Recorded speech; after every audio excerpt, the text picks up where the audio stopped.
बचपन से पोसी पाली तन मन लगाई के। बचपन से पोसी पाली तन मन लगाई के। आज मेरी प्यारी बेटी हो गई पराए की।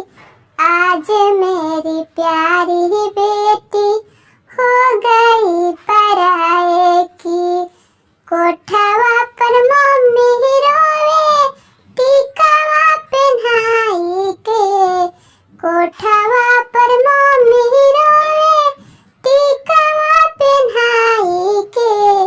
आज मेरी प्यारी बेटी हो गई पराए की।